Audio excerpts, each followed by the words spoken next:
In this final video on village attacks, we'll be going over the advanced rules, starting with status conditions. The first type of status condition is that which affects monsters. These are represented by tokens placed on the monster's dashboard. They persist and do not expire at the end of the round. The only way to remove these is by spending a magic symbol while in the castle heart. First, Sunder. If a monster is sundered, a Sunder token is placed over one of their defense spaces. Defense dice cannot be placed on the sundered space until that token has been removed. Next, Silence. When a monster is afflicted with silence, a silence token is placed over one of their reserved spaces. Dice results cannot be stored on that silent space until that token has been removed. Now, the Slow condition. A slow token is placed on one of the movement spaces when afflicted with slow. Movement can only be reduced down to a minimum of one space, so one movement space must always be available. If the monster's slots are full when placing one of these tokens, they can simply replace one of the dice in those slots. Burn is another affliction. A burn token is placed onto the monster's dashboard when affected by this condition. The monster now takes 1 damage at the beginning of their activation until the token has been removed. Monsters may only suffer a single burn at any time, and the damage cannot be blocked. The final condition that can affect monsters is Stun.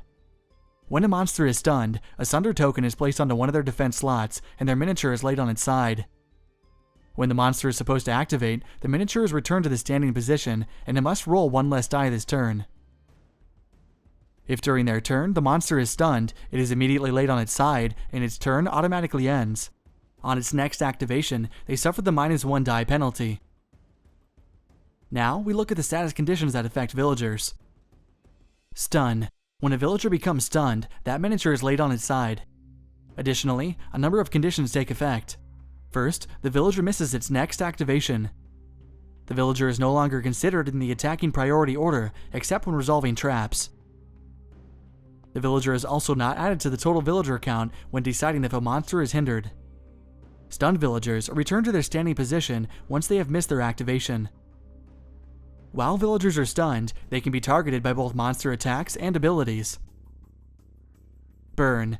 Villagers take 1 damage at the beginning of their activation, and every future activation when burned.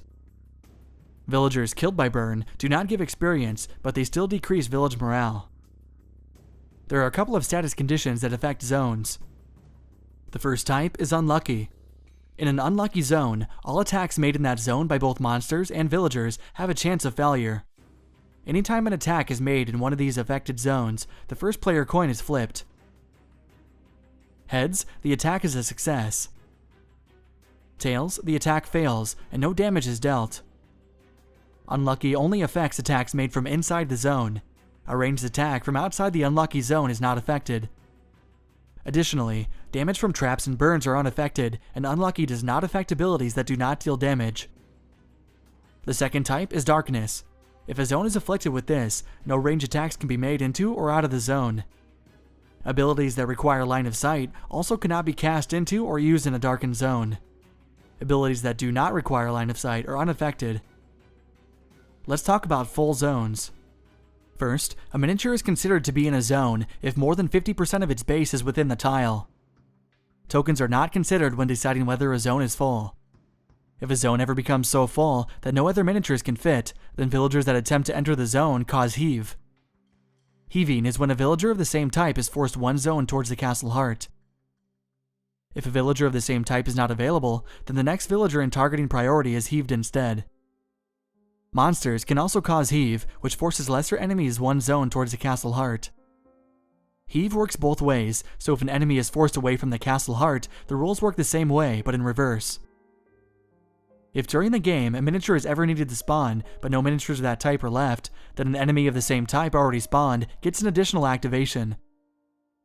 The final set of advanced rules are for day and night mode. When playing with this mode, players swap one of their regular dice for the die corresponding with whether it is day or night. The night die allows the monster to play more aggressively. Its faces have 3 melee and 3 ranged symbols. The day die has 2 blank symbols and 4 villager activation symbols representing the weakness of the monsters during the day. Blanks are always unusable and are discarded. These dice cannot be re-rolled, cannot be stored, and must be spent on that turn or discarded. If a player is subject to a dice penalty where they must roll one less die, they cannot choose the night or day dice.